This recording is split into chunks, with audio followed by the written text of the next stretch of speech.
Perfect. Well, hello, everyone, and thank you so much for being here for our third edition now of the Volunteer Engagement webinar series.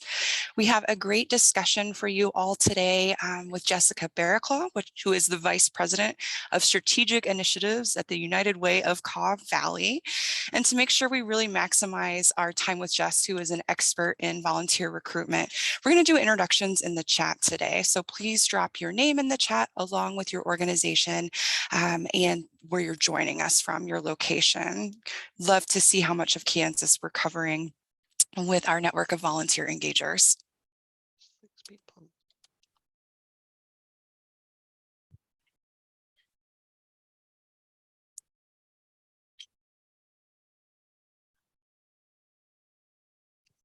So today we'll briefly review the 12 elements of effective volunteer engagement. And if you have any more in-depth questions about a previously covered element, please drop those in the chat as well.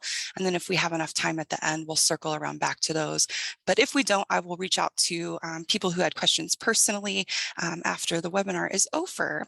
And please know that you're always welcome to reach out to the commission with any questions that you have by emailing volunteer@kdsde.org or by emailing me directly for support for your volunteer programs.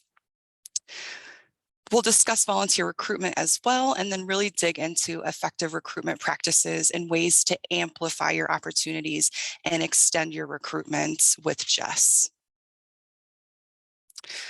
The 12 elements of volunteer management are the essential elements that make a volunteer program most effective and sustainable. In February, we talked about planning and how to garner organizational support and create a positive culture of volunteerism throughout our agencies through strategic planning. Last month, we discussed the benefits of creating volunteer job descriptions and how we can use job descriptions to effectively set expectations for both the volunteer and for the agency.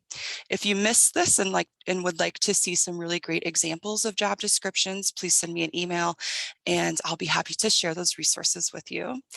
Additionally, both the February and March webinar recordings are available on our website and Facebook page.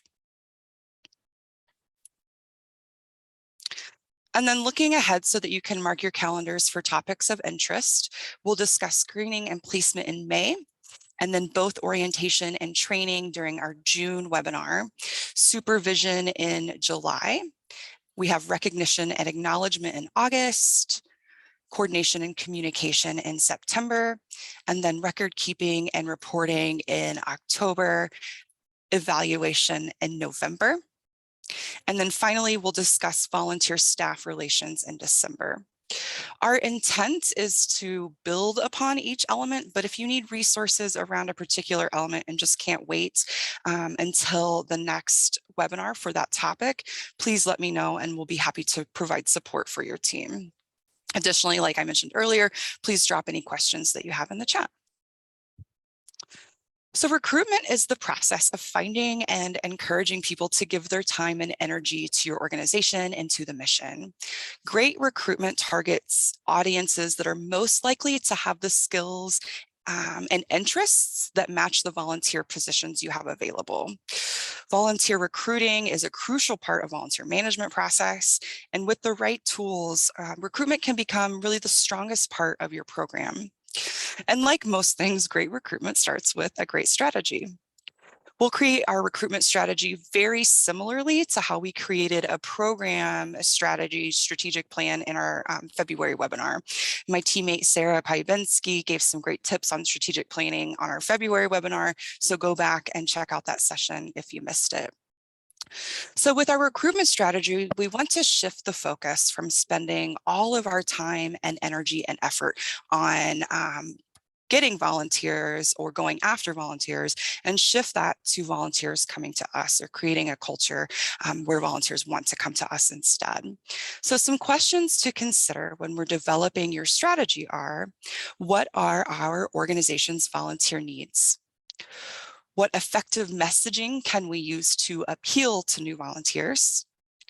What recruitment channels are we currently using, and what new channels might we be able to explore? And what tools do we have in place to recruit volunteers efficiently and effectively? And finally, is our plan sustainable? Sustainability is something that we talked at great length about in our February webinar. And remember that we're looking for sustainable organizational growth, not overnight change.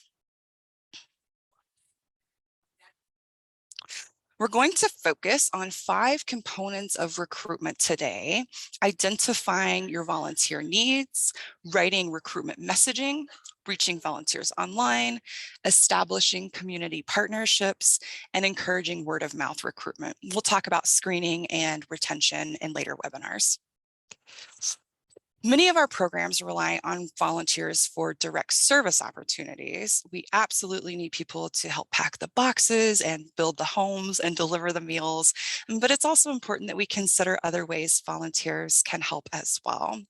Your organizations might need help with fundraising or administrative assistance, advocacy efforts, social media and marketing, event planning, and board service, as well as opportunities to identify community collaboration.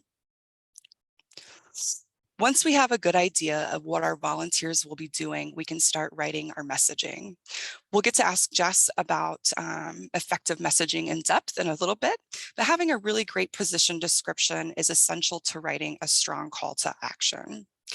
You can watch our March webinar to hear Amy Pinger share tools for writing effective volunteer job descriptions. So a great call to action will inform your audience about the position. You'll use and you lead with strong verbs. It'll show your organization's personality, and it will target the audience specifically. Posting photos on social media with mission-focused messaging and strong calls to action help potential volunteers see themselves in your organization and can help encourage people to get involved. Email and newsletters are still a great way to keep your volunteer and donor community involved and invested in your organization. Your donor database is also ready for conversion. Donors are already invested in your mission, and you already have their contact information.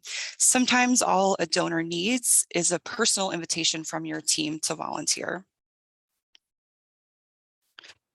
Third-party recruitment platforms are a great free way to amplify your recruitment efforts. You can use a variety of sites, including Volunteer Kansas, Galaxy Digital, and Volunteer Match, among others, to post your open volunteer positions with a great call to action. Many of these sites also have an organization homepage that you can use to share information about your organization's mission, your culture, programming, and any community events, in addition to volunteer opportunities. My go-to to get anything done is through community collaboration. Community partnerships help expand your network, they create new funding opportunities, and maximize our collective community impact. Community partnerships can look like corporate partnerships, maybe schools K through 12, as well as college institutions, faith-based partnerships, local associations, and other nonprofits. Word of mouth recruitment leverages the supporters you already have to recruit volunteers for you. This recruitment tactic encourages your current supporters and stakeholders to spread information about your programs with the end goal of encouraging like-minded people to volunteer or donate. We can encourage word of mouth recruitment by hosting events like Bring a Friend Day or offering small incentives like swag or volunteer referrals. We know that volunteers love swag. Making sure that there are easy ways for groups to register and family-friendly projects. Asking volunteers to like your social media pages and to share posts that promote your programs goes a long way. And then in my opinion, the most important recruitment tool is making sure our volunteers have wonderful experiences from start to finish. So it's easy to register. Both the on-site check-in and the project run smoothly, and that the volunteer feels included and appreciated by all the staff members they encounter when they're at your site. And then, of course, communicating how important your volunteers are and the impact they make are crucial to creating an environment that makes your volunteers want to bring their friends and family with them. So our strategy is the overarching theme of the direction that we're going. And then a recruitment plan is a very specific way of organizing your recruitment efforts so that you can grow a volunteer database or a volunteer base in a sustainable way. Many of us use different platforms and strategies to reach different audiences and then amplify our recruitment efforts. Having all of this information in one place can streamline this process and help us to avoid confusion. When creating a recruitment plan, we need to consider the specific role that the organization needs volunteers to fill, the staff and team member who will be responsible for overseeing the recruitment task, any community partners that may provide potential prospects, the group of people or potential volunteers that you're trying to reach, the platform that you will use to share your recruitment message, any assets or resources needed to complete the recruitment task, and the specific actions you'll take to recruit your target audience. This is a really great example of a recruitment plan from Galaxy Digital. And a plan like this can be made really easily just using Excel or Google Sheets. So you can see here that we've outlined the need for the volunteer need is summer youth mentors. The person responsible is going to be the volunteer coordinator. The community partner would be the university that they're working with. The target audience here is the example university students. And then the recruitment channels, they're going to use the Service Learning homepage for their university. They'll use Instagram and LinkedIn to target students, and then campus flyers as well. The resources that they'll need are written in copy. They'll need photos and copy, text, and then flyers that are designed and printed. And then we've also got a number of recruitment activities as well. So here we have email the website copy to the group, and then schedule LinkedIn and Instagram posts. I do want to point out too that LinkedIn is often a really overlooked way to access skilled and pro bono volunteers if you're looking for professional volunteers in a more professional capacity. And then another recruitment activity example here is distributing flyers at both the union and the service learning offices. So I'm going to stop sharing my screen and bring Jess on. Hi, Jess. We're so glad to have you with us today. Well, thanks for having me. I appreciate it. First of all, can you tell us about the recruitment platform that United Way of Caw Valley uses for partner agencies? Absolutely. So we are a Galaxy Digital user, and what we do across all our service areas is provide opportunities for our partners to use Galaxy Digital as a free tool to recruit volunteers across the community. And that's countywide. So the TopekaVolunteers.org services Shawnee, Jefferson, and Jackson County. And then Douglas County has VolunteerDouglasCounty.org, and that services Douglas County. And so both platforms are the same. So the experience is going to look very similar, and kind of the process is going to look similar as well, but two different web links based on the service area. So, but yes, that's the tool that we use. For us, it was driven by Nancy Perry Day of Caring, so our big days of service. It's a great tool to be able to manage those large days of service. But we have, over the, I would say, last 4 years, really expanded that platform to allow our partner agencies that might be smaller, that don't necessarily have an internal platform, to be able to use that to really be able to think about the entire volunteer experience. So from recruitment and communication to volunteers beforehand, that communication that happens sort of day of with volunteers, and then even evaluation and communication after the volunteer experience. The platform can provide an easy way for site managers or nonprofit partners to be able to use the system to be able to manage their volunteers all in one spot, which is really, really nice. That is really, really nice. I know that that's one thing that a lot of us are looking for, is something that can amplify recruitment, and then a tool that you can also use for reporting is very important. So it sounds like you see tons of different opportunities posted from a variety of organizations. What do you feel like really sets a posting apart? Sure. So one of the things that we actually encourage our partners to consider when they're making a post is really thinking about what kind of opportunity it is. And there's a couple of reasons for that, right? Every computer system is built on algorithms, right? And so if you just post one opportunity and then never do anything with it again, eventually what it's going to do is start to fall into the background. I mean, it's similar to any online system, right? Like even Facebook or Instagram, all of those things, right? It's based on the visibility is based on how much it's seen, right? Or used or clicked or interacted with. And so the more any agency actually uses and actively engages in the system, the more they are going to be seen. And so that's one thing that we often talk to agencies about.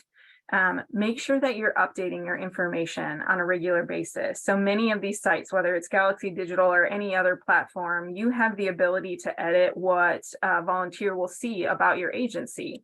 So if you haven't gone in and edited your mission or like what your agency does in the last 10 years, it's probably not accurate anymore, right? And so taking some time to go in there and make sure that contact information is still accurate, mission and vision, what volunteers are going to do and connect with is still accurate. All of those things are crucial components of that piece. Another piece, just thinking about generally with a profile, is images, right? Like obviously pictures attract people to maybe pay attention. So if you have the opportunity to connect images to your volunteer opportunities or your agency pages, that's another just great opportunity to, again, promote your agency, but also the volunteer opportunities. When we are specifically using Galaxy Digital as a platform, and my guess is the reality is this is probably true for many, but we encourage the agencies in their opportunity title to somehow list or abbreviate the name of their agency and the date and time of the opportunity, right? So if they're going to be painting a barn for the local humane shelter or something like that, what we would say is put your name or some kind of identifier of your agency and then a dash, barn painting party, dash the date, right? April 20th at 10 a.m. or something like that. And then you're going to have an opportunity to describe things in the description. And right, so we'll have folks go in there and put all of the details in there, the days, the times, all of that stuff. We encourage folks to post things in front of people as much as possible. We all know as volunteer managers that making it easy and accessible for volunteers, just for us as humans, is the best course of action. So getting those dates and times in front of people multiple times, I think, is always a good thing. And then again, really thinking about too the timing, right? So knowing that this is something that's going to happen on a specific day, a specific time, make sure you're putting that information in there accurately, thinking about how long that project is going to last. If you're recruiting for like a board position, right, that's something that's a little bit different. It's going to typically require an interview or some kind of review process. And so what we encourage folks for that kind of opportunity is actually to post it as a happens until, right? Instead of saying ongoing, so it is listed forever and ever, almost like an interview posting, right? Like a job posting that you would have for your job. Typically, we have that listed for a specific time frame. Do the same thing for those kind of more open interview type positions, because again, that gives some urgency to the post, right? And so helping volunteers kind of think about, well, what is the timeline? What are they thinking? And then if you don't get the folks that you think are going to be the best fit, then you just edit that happens until date, right?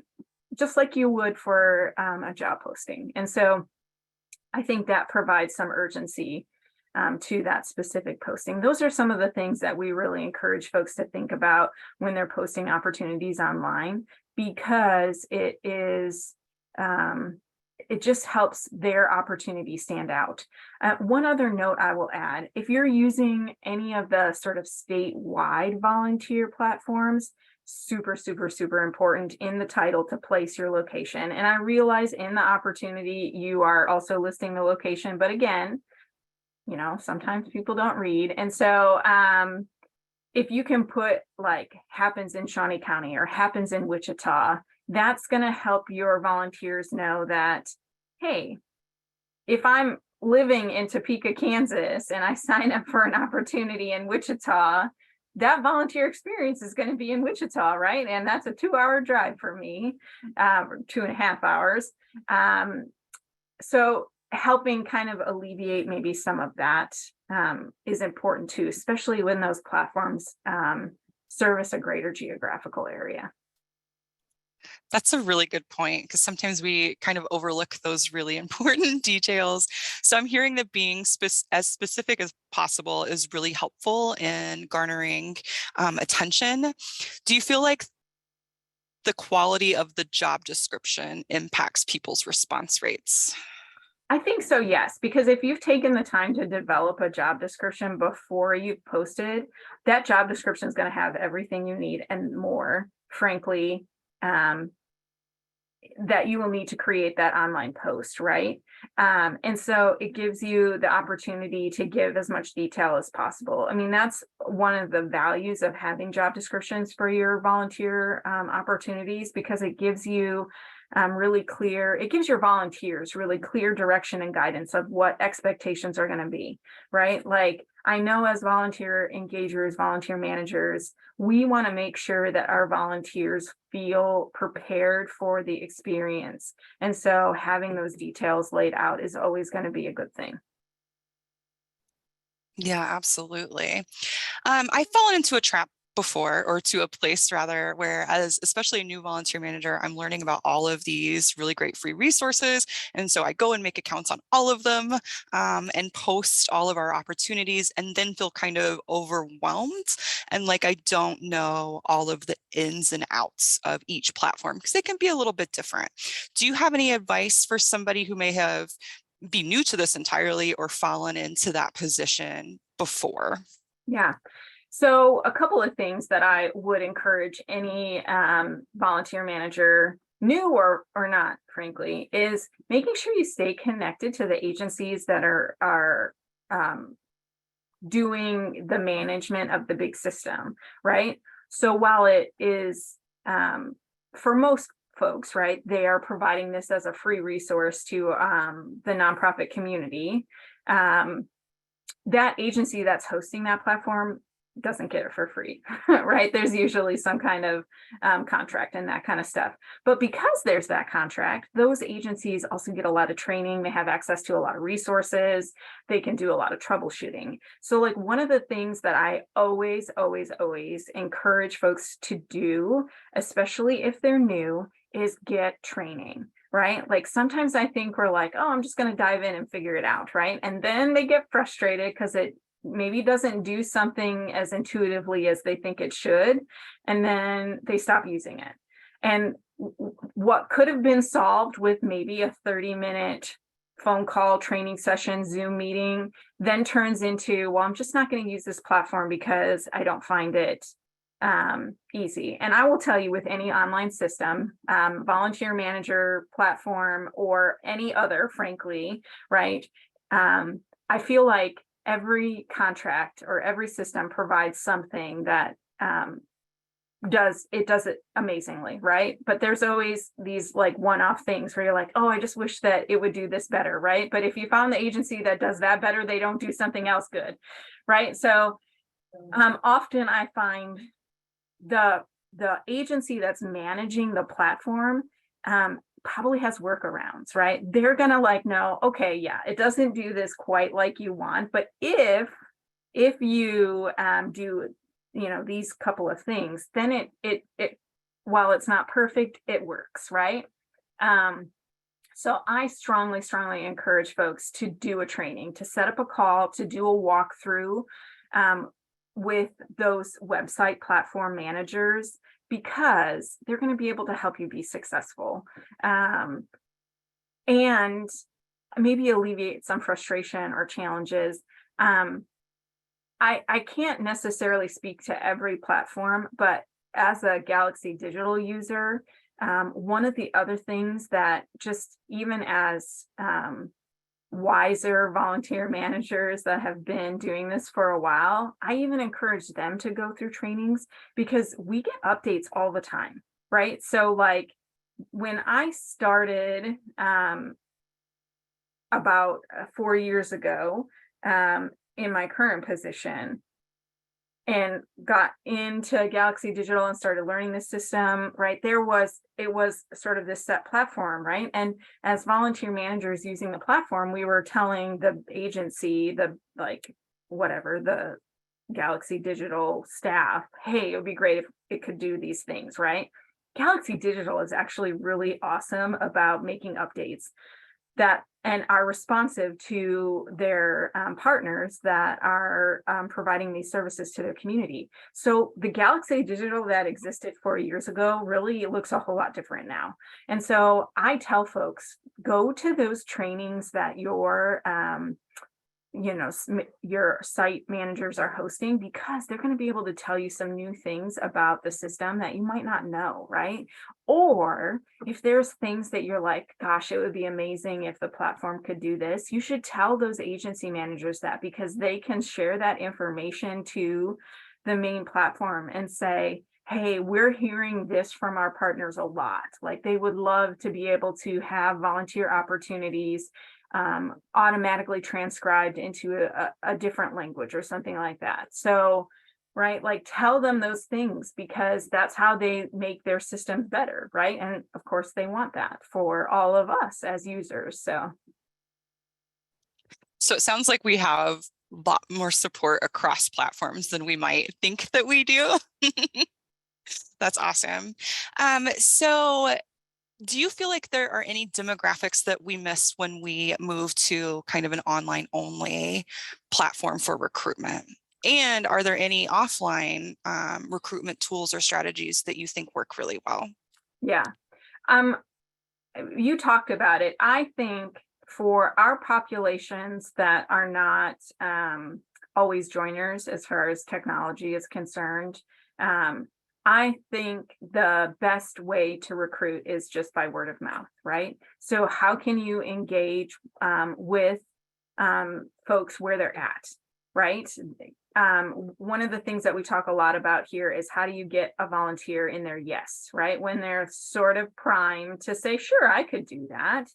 And so going to them where they're at, going to coffee shop meetings, maybe with newly retired folks, right? I don't know any community that doesn't have some kind of coffee shop or a McDonald's where there is, 10 seniors sitting in there chit-chatting about the things, the happenings of the day, right? What a great opportunity to connect with those folks locally and just kind of talk to them about, like, hey, here's a cool opportunity for you to support our agency and our community, right? And I don't know any community that doesn't have that happening organically within your communities, right? And so finding those folks where they're at. If you have service organizations within your community, thinking about Rotary, Optimus, Civitan, all of those types of agencies that part of their work is about volunteering, it's about service, it's about giving back. Having some time to meet with those folks too is just a great way to build partners. And then the one other thing too that I would share that is amazing, has been an amazing outcome, I think, of the pandemic in our community, at least, is how can you work together with your other partner agencies, your other nonprofit agencies that are engaging volunteers in the community. I can't tell you how many times we had conversations within our service area with 35 to 40 different nonprofit partners. We would ask the question, what are some emerging needs in our community? Right? That was the question we would ask. What are some challenges that we're seeing right now? And folks would bring up, like, this is a problem. And I can't tell you how many times other nonprofit partners would say, oh, you need more volunteers? Well, we can't use our volunteers in the same way. But we want to engage them. We want them to continue to stay engaged in the community. So we can help share our volunteers while we can't use them so that they can support this need in our community, right? That happens, building those relationships and those partnerships so that we can work together as communities to solve challenges, I think is another way we don't always think about how can we engage volunteers. What other partner agencies in your communities are engaging volunteers, and could you work together on a project or a program to help meet that need in your community, I think is something that is really great. You went ahead and answered my next question. But before we move on, I do want to point out that opportunities for collaboration can be really inventive ways to find not only volunteers, but again, like just networking opportunities, ways to convert maybe somebody's donors to your volunteers or your volunteers to somebody's donors. One of my favorite examples of great community collaboration in the Topeka community has been a food drive partnership between Topeka Habitat for Humanity and Harvesters, the community food network. So Harvesters has been doing now for the past 2 home builds a food drive called Fill the Pantry that incorporates their harvesters, volunteers, and donors to fill the pantry for the new Habitat homeowner prior to their home dedication. And that just garners interest. It's a really beautiful way for community members to work towards different goals together. And definitely gives an opportunity for volunteers and donors to become interested in programming for other organizations. So collaboration can look like many, many different things as far as programming, as far as recruiting, networking, and fundraising, all of the above. So Jess, again, let me ask about areas that you don't necessarily have a United Way who has a Galaxy Digital or a free platform. I know that Volunteer Kansas serves the entire state, which is free. For communities that don't have a volunteer center, or do you have any other suggestions of resources for them? Well, so I want to talk about that collaboration piece one more time, or just share one more nugget before I go to your next question. Please. So go to your experts, right? What I loved about the example that Haley just shared was Habitat didn't say, oh, we'll figure out food, right? The organization that builds houses didn't say, we can become an expert in food distribution. No, they went to the expert in food distribution and said, hey, could we partner together to provide these resources for our families that are going to have a new house? What an awesome partnership, right? They were leaning on the skill sets of those organizations to bring 2 organizations together, to engage volunteers together, to engage volunteers and organizations in impact in the community. That's beautiful. That's the kind of stuff that I think is magical and does awesome things in our community. And sometimes I feel like nonprofits across the nation, probably globally, right? We have a tendency to kind of build silos up in different spaces, right? For different things, right? But one of the things that I love about volunteer engagement and kind of community impact work is it's really about taking those silos down. How can we bring folks together to do the work and to do it well? So that's one thing that I wanted to share too about that collaboration piece.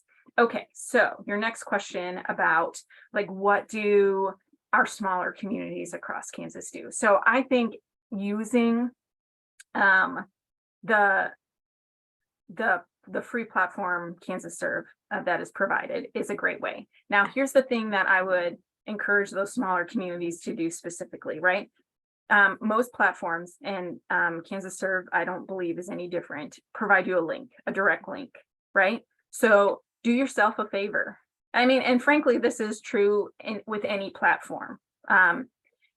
Get that direct link and then promote that direct link out. Don't just rely on the post, right? If you have a newsletter, you should be pushing that direct link out to that volunteer opportunity online, in your newsletters, in your flyers, in your whatever your mode of communication is, right? Like, you know how your stakeholders are connecting to your agency. So just use the different platforms in a way that is more successful so that you can direct folks to exactly where they need to go, right? Like, give them an opportunity to limit some clicks. So that's one piece of advice that I would share. The other piece of advice is, you know your community's best, right? So if you have a strong faith-based community, that's a network that you should tap into if you're needing volunteers, maybe for a big event that you're having on a specific day, right? How can you build relationships with your faith-based communities to have folks come together? Because many of them are doing service. That's a part of their mission and their work that they do out in their communities. So it's a great collaboration and partnership. Do you have a university or a community college? Is there a relationship or a partnership there where you could maybe go and actually have a physical conversation with maybe a student organization leadership meeting or something like that, where multiple organizations from the university or community college were coming to one space and you could share about your organization and about those volunteer needs? Great partnership there. Going to your chamber or your community foundation. So just thinking about your community, where are those relationships that you can build sort of outside of the nonprofit community to help engage volunteers? Maybe it's businesses, right? One of the things that United Way across the globe does really well is our relationship, not only with other nonprofit partners that are supporting communities, but also those corporate partners that are engaging within communities as well. And so that relationship, it looks at sort of individuals two ways, right? So there's the opportunity for folks to donate to make an impact in communities based on mission and vision of your organization. But again, there's also that opportunity for those folks to share the gift of their time. Lots of companies and organizations now too are making the change to allowing their employees to actually use some of their paid time to volunteer. And this is happening across the globe, right? There was sort of this thought of, I need folks for the 40 hours and potentially then some to be able to get all of my work done. But what they were seeing was staff that were getting burnt out and stressed out and then leaving, right? And providing opportunities for your employees to give back to community is so important. And so lots of companies now are really starting to pivot and providing time specifically set aside for their employees to give, whether that's, so many hours a month or so many hours in a year. It really just depends on the company, but tap into that too. If you know of organizations that are maybe thinking about it but haven't started it yet, lean on them. Talk to them a little bit about why it's so important for service and volunteerism and helping community to the really health and wellness of their employees. And that all that does is lead to more productivity, whatever they're making or selling, right? Happy people means more things happening. So it's always a good thing to think about those connections as well. I love that relationship with corporate partners or other nonprofits or businesses takes a little legwork to set up, but is definitely an opportunity to have repeat volunteers coming in annually throughout the year. I'd love to open up questions to our participants. So if you have something that you'd like to ask Jess or ask me, please come off mute and we will get that addressed.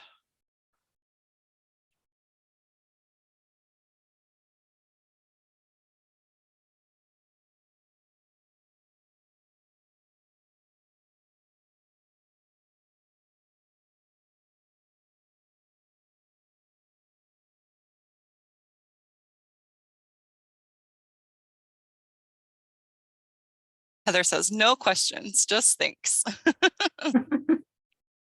You are very, very welcome. And then I do want to point out too, a resource that is absolutely free that a lot of these volunteer platforms, third-party platforms provide are blogs. So much of the content that I shared with you today is from the Galaxy Digital blog. And I know that service, better impact, what is the other one that's so big right now? And I can't think of the Give Pulse is another Give one. Pulse has a wonderful blog. So definitely check out all of those resources as well. They have very, very comprehensive education for free on their websites. Yeah, you know, if you're an agency too that's maybe considering purchasing a system, right? Because depending on the number of volunteers you're engaging, maybe you need your own platform, right? I mean, that's also a reality, right? One of the things that I encourage folks to think about before they sort of start making phone calls or sending emails to all of the agencies, because I will tell you, they're all going to tell you how wonderful they are and how they're going to make your life better, right? They all say the same thing. It's important for you to create a matrix for yourself. Like, what do you need the system to do for you, right? Have some of those strategic conversations before you start reaching out to those platforms, so that when you're meeting with them, you can ask them those tough questions. Like, I really need this system to be able to do all kinds of communications. So email communication, texting, engaging on social media platforms, and I need it to be able to do it easily. Does your system do that, right? Like, have those things laid out before you start making those asks, because otherwise they're just going to kind of tell you the general spiel, and it gets overwhelming, right? Yes. And what I have done when I have done some assessment of platforms before in the past is, like, I've almost created like a matrix, right? So like, these are the bullet points of the things that I need on my top row in my Excel spreadsheet. And then these are the list of agencies that we requested. And I go through as they're telling me their conversations, and I make little check marks on, like, this one clicked all of these things. It's like when you buy a new coffee pot and it tells you like all of the bells and whistles that one coffee pot has compared to the other coffee pot, right? Do the same thing, you know, see which platforms check those boxes for you.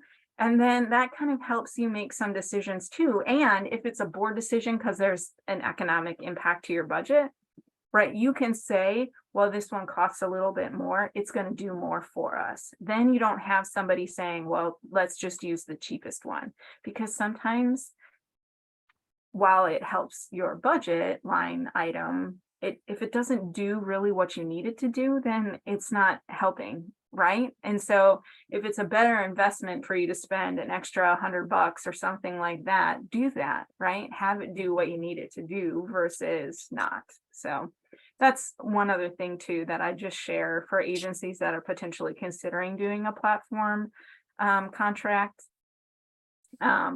You know, just kind of really thinking strategically before you start that conversation, and really do the research, right? Because everybody's got opinions. You know, we have a United Way kind of whatever community platform where folks can post questions, and every year, multiple times a year, there's a post of what platforms are people using today. And everybody's got an opinion, right? So just kind of think about what you need it to do, and then do your own kind of assessment of what system is going to do that for you. I think that's great advice. And we could probably do an entire training on how to shop for volunteer management software. But everything that Jess said is so helpful. I think it is, if you are in the position of needing to shop for software, I'm a big proponent of using the free options first, just because it saves you, your bottom line. But if you are in a position where you're shopping, it is so helpful to make all of that list, that matrix of what you need, because it can get really overwhelming when you're looking at 10 different platforms and trying to compare them all against your needs. Yeah, So, I mean, your free comment is super important. And also thinking too, platform wise, how do we make it easy for agencies in your community, right? Like, if I use Topeka as an example, if we had multiple agencies hosting multiple volunteer platforms in our community, none of them would work as well, right? As a community, we have really worked hard to garner support around topekavolunteers.org because it is centralized, right? Because then, you know, the Helping Hands Humane Society doesn't need to post their volunteer opportunity on 50 different pages to try to recruit, you know, their one volunteer, right? That becomes cumbersome and complicated for our communities, right? So thinking about those partnerships and those free opportunities are super important too. Absolutely.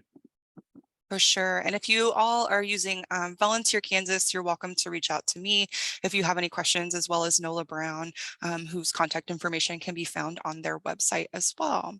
So thank you just so much for being with us today. I really appreciate it. Thanks for having me again. It was fun and I was excited to get the ask for sure. Thank you. Jess is a wonderful resource for volunteer managers and their teams. So if you need anything from her or have questions after this, please direct them to me and I will make sure to get them to our recruitment expert. Awesome. Well, you all have a wonderful rest of your week and just go out there and build those partnerships and those relationships, because that's what helps us bring new volunteers into our organizations for sure. Yes, maximizing our collective community impact. I love it. Well, I have a few additional resources to share with you just from the commission before we leave our webinar today. So I'll begin to share my screen again. Does that look good? Can I get a nod? Great, wonderful. So the Kansas Volunteer Commission is your state support, and our vision is to empower all Kansans to meet community need for service. Our primary role is to provide resources and leadership to support local initiatives that tackle community needs. And as the State Service Commission, we direct effective national service programs and provide resources and training to advance volunteerism, mentoring, and civic engagement. We have 3 great webinar series this year, 2 others in addition to the volunteer engagement webinar series. We also have a mentoring webinar series on the first Thursday of every month from 1 to 2, and a civic engagement webinar series on the 3rd Friday of every month from 12 to 1. I am going to share a little bit more about our mini grants that are coming up. Our youth civic engagement mini grant applications are going to close on April 28th. And this grant is really cool. It supports the civic engagement of youth in grades K through 12 and intends to help young people develop healthy civic engagement habits, skills, and commitments, and to encourage youth to become more active in community decision making, which leads to broader representation and community benefit as well.